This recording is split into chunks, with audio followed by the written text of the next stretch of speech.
Hello, good morning, and a good morning it is. I'm pretty sure I'm like God or something because last week, hot damn, did I hit my stride when it comes to my summer reading. I don't think it's unrelated, that it is also the week that summer classes started, so naturally, I had to read 11 books. I read 11 books last week, and I watched 2 movies, and I finished a TV show. You know that sound that goes like, am I better than everyone? And that, I think, plays a little bit too much in my head sometimes. But let's talk about this. This is my week in review for, it is June 15th. Happy Father's Day to all who celebrate. Um, let's go talk about some books and some movies and everything. What I received, what I read, what I watched, what I'm getting rid of, all that. And the first thing I read this past week was I finished up a reread of a book that was my favorite book for, is this stacked so high that you can kind of see? Oh, okay. I finished up a reread of a book that was my favorite book for genuinely about 15 years. I read this book first in 8th grade and I immediately loved it. And recently we got a trailer for the movie. And so then I had to reread the book. And so I reread The Long Walk by Stephen King. And I genuinely, I don't even know how many times I've reread this book.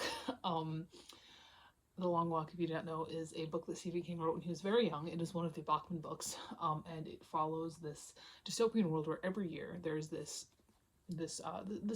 competition where 100 boys, ages about 13 to 18, walk between the borders of Maine and Canada, all the way down until there's only one left. They have to stay above a certain speed limit. They can't interfere physically with each other. They can sure make fun of each other and then cause them to try and attack you, and then you get shot, Barkovich. But they just walk, and they have to keep walking. And it is, I love this book. I just slide back into it so comfortably. It feels so much like home to me. I love The Long Walk. I love the characters. I've gone through phases between like Abraham, Baker, Olsen briefly, but I love Barkovich. Genuinely, I feel like I love Barkovich. I think he's terrible. He's a terrible little guy, but he's just so fun. And I love Barkovich. I do. I love him. No, I love this reread. I don't know what I have to say about this book except for that it's wonderful and you should read it before the movie comes out. The movie, I have some, okay, I have one thing where I'm a little bit like, I don't know about, and that is Baker. I don't know about Baker. And granted, that kid could not be Baker, but I think given the fact that he spoke in a southern accent and was talking about money, I'm sure he is. You know, like, I don't know.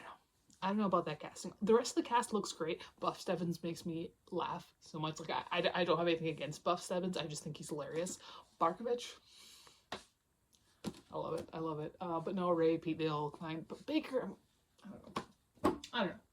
I did reread. Obviously 5 out of 5 stars. Alright, then I read I actually read 2 short story collections this past week. Honestly, I've read so much since the beginning of last week that I kind of forgot what I read at the beginning of last week. I'm like, oh, I read that last week. So the first short story collection I read was The Menace from Earth by Robert A. Heinlein. And this is a bunch of little short stories that are all science fiction. Heinlein writes science fiction. And Heinlein is actually the author that made me realize that, oh, I do like science fiction. I just haven't been reading good science fiction. The majority of these stories were really, really good.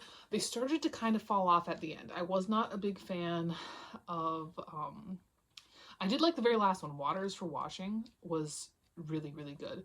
I think it was Project Nightmare that I wasn't a very big fan of. That was like, that was okay too, actually. What was the one? Goldfish Bowl. No, that one was good too. There was one there I was feeling like it wasn't that good. But was it Skylift? Might have been Skylift. No, it wasn't Skylift. Menace from Earth was hilarious. By His Bootstraps was hilarious. Fuck, man. You hear the jackpot? No. I don't know. I thought there was at least one in there where I was like, I don't really know how much I like this one. But then I look back at all the titles and I'm like, no, I liked all of them. I think this one really shows off a lot of different... It shows off a humor to Heinlein that I don't think was really present in Methuselah's Children, which is the only other thing I've read by him. There were some stories here that, like By His Bootstraps, was so funny in so many ways. I don't know, it's just, I don't even know what it is about the writing. Like, it's just, it's you're just there, man. Like, it's just such a good vibe and atmosphere, and there are some really interesting ideas here. Like this is science fiction. A lot of it was kind of tragic too. Waters for Washing was really, really tragic and really, really sad.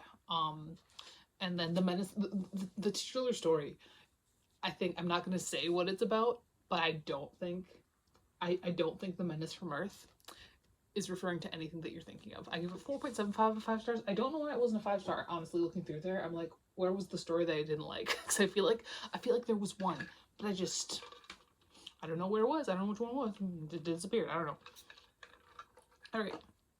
Then I read, I suppose, the worst book of the week. Give it 1.5 out of 5 stars, and that is a memoir from Loretta Lynn, Coal Miner's Daughter by Loretta Lynn and George Vexay. Loretta Lynn is, if you don't know, because I didn't really know, I got this book for free. Clearly, it's in terrible condition. Loretta Lynn was a, I'm assuming she's dead now, a like country music singer, and she grew up in like Appalachia, and she, got married at 14, stuff like that. And a lot of times when she was saying stuff, I'm like, Loretta, are you listening to what you're saying right here? Like, I'm like, this is terrible. I don't know. It's not like my thing, like this is not something I care about. It's a memoir of a person I'd never heard of, who I didn't care about, who didn't do anything I really cared about. I don't care about country music. I, in fact, don't like country music at all. Country music, like religion, I think has a similar connotation for me, solely because I grew up in North Dakota, where both things were pushed upon me from an early age, and I hate both of them. So yeah, 1.5 out of 5 stars. Also, not easy to read, but that's not exactly the text's fault. That's more of the physical book that is falling apart's fault. All right. Then I watched my first movie, and it was a horror film. It was pretty good, honestly, especially considering it was very clearly pretty low budget. I heard that the director actually got a bigger budget to remake it, and apparently the remake is worse. I watched Last Shift, which came out in, when did it come out? 2015. And Last Shift follows this police officer, and she has been given the job of being in charge of this old police station. It's the last time that this old police station is going to be in use, because they built a new one, but they do have to wait for some people to pick up some like biohazard like evidence and stuff like that. So she's supposed to just, basically her job is to sit there and wait. However, there's some haunting going on, because some of the people that were interned there briefly were members of this cult that are pretty Manson-y, and they all killed themselves, and now they're like haunting the station. Oh, it was fun. I enjoyed it. I had a fun time watching it. I think the twist at the end was kind of cheesy, but like in a fun way. I mean, it was really, really fun movie. Especially, I mean, like the effects weren't bad, even though like it was clearly pretty low budget. It was a pretty good movie, and I think that if you get your hands on Last Shift, I would suggest picking it up. And again, I heard that the remake was worse. Like, it's just literally the same movie but remade with a higher budget, and it's apparently worse. So there's that. All right. Then I read No Remorse by Me. This is my own book. This is the 7th book in the Odds Boys series. In it, we follow Quinn in 2001, which does make this the first book chronologically as of right now. And so this means that it is in Daisy. It means that they're all in like 8th grade. So we follow Quinn. We see a lot of Zeke and Kevin, mostly Zeke. We see some of Ashton, Kyle, and we just follow Quinn's 8th grade year, because a lot happened to Quinn in 8th grade, including he got his job at Taco Bell. He got his arm broken by Jack Williams, and he was dating Brittany Keene. So if you have read the Odds Boys series or any of the Odds Boys books, this is a book where I think you wouldn't have to read any of the other books before you read it, because it is, the first one chronologically. However, the other books that kind of go with it, I suppose One More Sad Song is the one that goes with it the most. Or Hit or Miss. If you read Hit or Miss or wondering where the hell Quinn came from, this is where. So 5 out of 5 stars. It's my own book. I make my own rules. All right. Then the other movie I watched this past week was a VHS tape. It was a VHS of Notre Dame de Paris, which is a French-Canadian musical about following, Notre Dame de Paris, the Hunchback of Notre Dame. I love this musical. I do. I had to watch this for French class when I was in college. And I remember, I deeply remember my French, because it was one of those years where I was the only one in the upper level French courses. And my professor gave me her library card. She was like, go get the VHS for me from the library. I'm like, all right. And that was my class that day. I had to go get a VHS for her. I do love this musical. I love the songs. La Monture is superior. Obviously, La Tante Cathédrale Belle, Tu vas me détruire. Obviously, those are wonderful. La Monture, Julie Zanetti, the best. So I rewatched this. It was a fun time. Then I read a thriller. It's a pretty thick thriller. It really is. But his books are always very, very quick to get through. And I think this was actually my favorite of his books I've ever read. And that is Hide Your Fear by Kevin O'Brien. I read a good handful of Kevin O'Brien. I feel like Kevin O'Brien for me is he's my supermarket thriller author. Like he's the one where like you will see his books in the aisle in like the book section of a Cashwise, you know. They're very formulaic thrillers. They're very fun. This one actually follows a lot more different people than normally, because his normal routine is we've got single woman with slightly effeminate, like middle school or early high school son, and then they get menaced. This one, we do have a single woman, and her son is a little bit weird, but the focus is more on her older daughter, who is in high school. And then we also have B-plot that makes sense. We follow this swimmer, and there's been like this rash of like swimmers getting kidnapped, and then sometimes they find their bodies like weeks later, months later sometimes. And all of O'Brien's books take place in like Pacific Northwest. And we also follow this swimmer named Aaron, and he has just gotten kidnapped. And I thought it was pretty good. I thought it was pretty fun. I thought that the plot lines tied together more nicely than a lot of the times they do in his books. I gave it 4.5 out of 5 stars. All right, then I read a novella, and I loved this novella. I loved it so much. The more I read of this woman's books, the more I love this woman's books. And I know that she's a little bit controversial because her first big book was really big because the cover was really cool, and then nobody liked it. I did. I liked it. But I read The Salt Grows Heavy by Cassandra Khaw, and let me just say, Plague Doctor, love of my life. So The Salt Grows Heavy. This is, I mean, it is a horror novella. It's definitely there's a lot going on here. It's very body horror-esque. She loves her bones. She loves the bones. But it is also like a fairy tale. And we follow this mermaid who has been like captured and tamed by the prince. And now she's on land. And however, her children, her daughters have, when they're born, they just eat and destroy the entire country. And now the country is really dead and it's in a waste, and she's kind of stumbling along, and she runs into this plague doctor, and this plague doctor has secrets of their own, I suppose. But they end up traveling together, and they end up kind of forming an attachment to each other. And then the plague doctor, they run into this little village where it's like this weird situation where like these kids, like they're dying and they're coming back to life, and it's a weird situation, and the plague doctor knows a little more about that. I don't want to say anything else because I feel like I already spoiled some of the book. But it's so good, and the writing it's a little flowery, it's a little pretentious. Okay, Khaw, it's a little bit pretentious, but I love it. I love it, and I think it's beautiful, and I gave it 5 out of 5 stars, and I think it's gonna be one of my tops of the year. So there's that. Then my TV show that I finished, I have been making a slight effort to be a little bit more healthy. So I got a little like walking thing, and then every night I watch an episode of a show, which also, bonus, makes me finish TV shows, which I'm notoriously terrible at. So I finished up Samurai Girl Real About High School. This is season 1. I don't know that it ever got any more seasons. I actually received the first 2 volumes of this series in a lot of manga on eBay. And I was not interested enough to continue on with the manga, but I was interested enough to purchase the DVD set. Unfortunately, the anime is really bad. It's terrible. It's not good. But I did get caught enough that, yes, I bought the first 6 volumes of the manga on eBay. So, don't know what to say there. But this is about this girl, and she's at the school where if you have a dispute, you can like settle it by just fighting each other.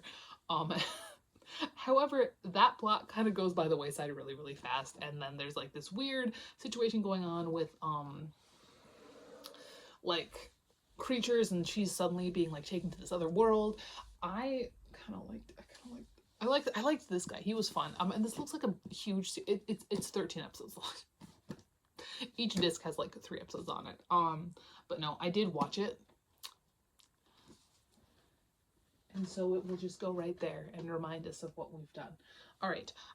Then I reread another Stephen King book.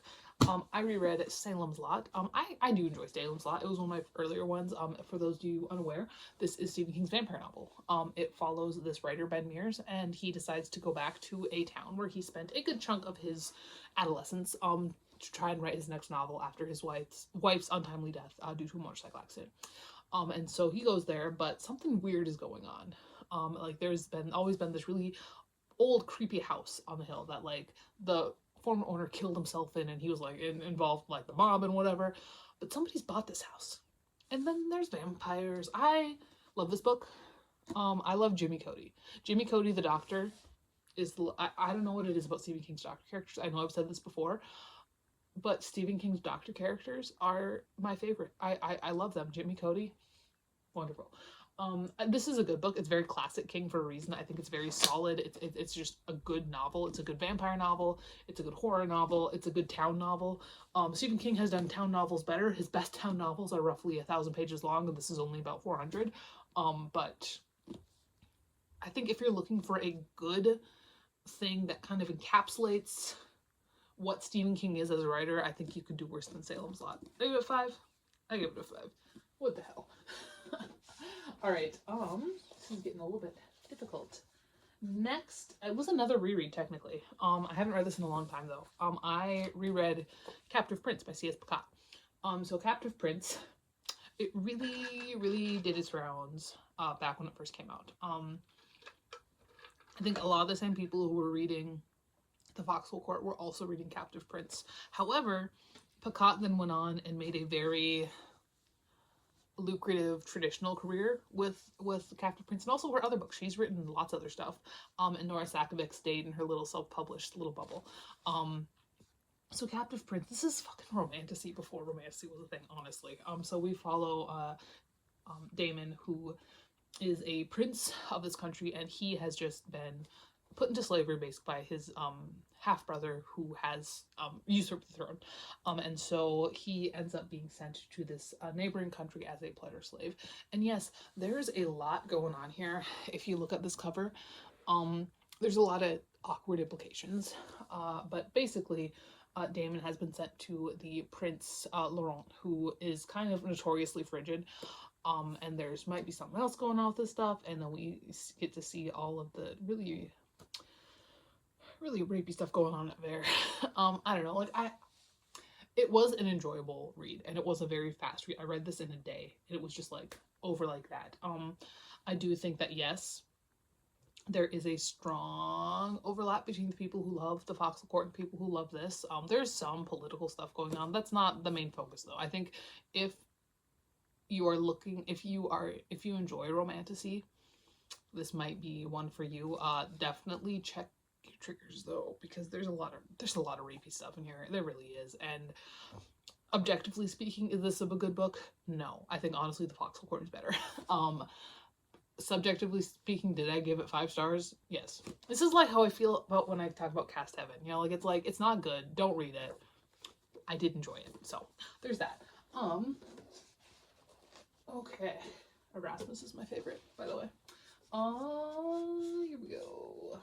Okay, now we get the books I read yesterday. I read 4 books yesterday. It was insane. First up, I did finish my reread of the Battle Royale manga with volume 15. Let's see if we can find a okay thing to show you. This'll do. That's the art. As you can see, it's not very good. So Battle Royale is, to put it simply, it's like Japanese Hunger Games. To put it not simply, it's not like that at all. The only similarity is that we have teenagers killing each other. Battle Royale follows in this like dystopian Japan where every year one middle school class is taken to a remote location. They have to kill each other off before only one of them survives. This class we follow has Shuya Nanahara, who is a just bright-eyed idealist. This volume I think really cemented the fact that the manga is really the only place where I really like Shuya and Noriko. They're the main characters in all iterations of the, you know, the novel, the movie, the manga, but the other characters really outshine them in both the movie and the novel. And in this one, they are given enough. They're given a little bit more in this in the manga, and they can really be enjoyed. They're not my favorite. Shinji, love my life, love Shinji, but I do think that they do shine a little bit more in the manga, and I think it's a very sweet ending. I think that Shuya and Noriko are very. I think they really do like those kids belong together. They're both so like idealistic and just positive in kind of a really weird way. I give it 5 out of 5 stars. I do love this series. Don't read this unless you are a very big fan of Battle Royale. Because again, the art style it's hideous. It genuinely is so hideous. But I did finish my reread now, and I have all 15 volumes. I'm very happy about it. So there's that. What if I just kind of scoot you over there and then do that? I think I'm gonna do that because I was getting a little bit sick of picking that up and feeling a little bit leery about it. I feel like I was gonna start tipping over. So then I read another manga. I read the first volume of Let's Do It Already by Aki Kusaka. And despite the kind of questionable title and beginning, this is a very tame manga. Basically it follows this very free-spirited high school girl and this boy who they kind of have a similar route to school. And so they kind of meet on the train and they kind of start getting really interested in each other. However, the boy is part of this really important political family, and he is not allowed to even hold hands until he's 18 years old. And it's very cute. I did enjoy it. I think I intend on continuing the series. Art style is very cute. I like the characters. It's kind of fun. It's a bit of a romantic comedy. I give it 4.25 out of 5. I think, as of right now, I'm intending on continuing the series. I don't know if that will actually happen, though. It's not like a hard, yeah, I'm going to continue. It's just like I'm going to put this on my shelf, and if I feel like buying more volumes, I will. Okay. Then, straight up romance. We got some hockey romance. We got The Queen, Rachel Reed. I read Game Changer. I have previously read Heated Rivalry. I read Heated Rivalry first, even though this is technically the first book. And so I gave this 4 out of 5. However, the entire time I was reading it, I was having to fight myself off from buying all of these books in like their cute new paperbacks. I don't know if exactly new, but I know when I bought this book, that wasn't an option. I bought this last year, so I guess it's relatively new. But what Game Changer follows is it follows this former history major working at a smoothie shop, and one day Scott Hunter, not Sean. Scott Hunter, a big hockey player, comes in to get a smoothie, and then they win. And so then it's like, well, he's superstitious, as many athletes are, and he's like, I'm gonna come and get a smoothie every single time we have a home game, and then I'll keep winning. And then they fall in love. It's very cute. This one had more of a romance than Heated Rivalry did. Heated Rivalry was genuinely just a set of sex scenes, just one after another. This one had a romance and like a plot, and I was like, oh, pleasantly surprised. We did see one of the people from Heated Rivalry in here, and I thought it was so funny. I was like, oh, look at you. But no, it was enjoyable. I give it 4 out of 5 stars. Like I said, I think that genuinely Rachel Reed she's the GOAT of hockey romances for a reason. I think if you're looking for man hockey romances, I think Rachel Reed's one to go. And I'm still need to fight myself off from going after those paperbacks. There's 6 of them. I'm like, it's only like $50. I'm like, Aurora, stop. You do not need more fucking books. 4 out of 5 stars. All right. Then I read some Poppy Z. Bride. And it was wonderful. Oh my, I just had to take a little break after every single story. It was my other short story collection. I just take a little break and just like let it melt into me. Is it as good as Exquisite Corpse? No. Is anything as good as Exquisite Corpse? That's my question to you. Is anything as good as Exquisite Corpse? The answer to that is very little. I did still give it 5 out of 5. I read Wormwood by Poppy Z. Bride, and I just, oh my god. It's just so beautiful. Bright can fucking write, man. Like, it's just gorgeous. It's just gorgeous. Like, some of the stories we have in here. Let's see, Angels, wonderful. We get Ghost and Stevie. I love Ghost and Steve. Georgia Story, His Mouth Will Taste of Wormwood. I loved optional music for voice and piano. I love that one. The minute they started talking about the wires, I was like, oh, I know how this is gonna end. And it was glorious. Oh my god. Xenophobia, The Sixth Sentinel, that was kind of funny. Missing, Footprints in the Water, How to Get Ahead in New York, which was, again, with Ghost and Steve. Calcutta, Lord of Nerves, really good. The Elder, Ash of Memory, of Dust of Desire. I just loved it. What can I say about Poppy Z. Brite that hasn't been said before? Just the writing is beautiful. I just love everything, and I'm just so excited to continue reading more of their works. I've only really read, I've read Exquisite Corpse, and I read another short story, the Mussolini and the Axeman's Jazz, and I'm just so excited. I really am. So yeah, this right here is what I read and watched last week. That's insane. It was my first week of my summer semester too, so I did like a whole bunch of homework as well. Because summer semester they're more intense because it's only 8 weeks. So what we're keeping, what we're getting rid of. Obviously, we are keeping all of my movies until I do a clear out. I'm keeping this. I'm keeping this. I am going to get rid of this, and I know that's going to kind of push me to try and buy the paperbacks. I'm getting rid of it. I'm keeping this. I'm keeping this. I'm keeping this. I'm getting rid of this. I'm keeping this. I'm getting rid of this. I'm keeping this. I'm getting rid of this. And I'm keeping this. So there's those stacks. They're kind of vaguely even, I guess. One of those books, The Long Walk was from my shelf. That wasn't in the book wall. So it's just returning it to its home. What I received 1 New Yorker and 2 books because I have kind of been on my book buying shit again. I think it's going to be rough next week, I'm not going to lie. But the New Yorker, I received the June 9th New Yorker. It's pretty thick one, actually. So we'll see. And then I picked up, here we go. Stay, please. I picked up In Memoriam by Alice Wynne, which I have seen floating around for fairly recently. It came out in 2023, so I guess that does make some kind of sense. It's World War II, sad queer situation. And then when I was checking out that, this one was recommended, and I just looked at it and it looked interesting. It is translated from French as Lie With Me by Philippe Besson, which is translated by Molly Ringwald, which is insane. Which kind of seems similar. So that's what I received. This too. That's what I received. That is everything. Like I said, I think that next week the books received is going to be a little bit rougher.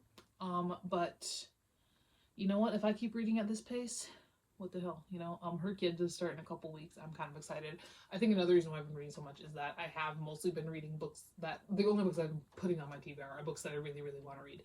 And I'm not always reading books I really, really want to read, I just don't. It's impossible. And that might change a bit, but I do hope that I can keep this swing of things. But yeah, that's everything. I will talk to you later. Goodbye.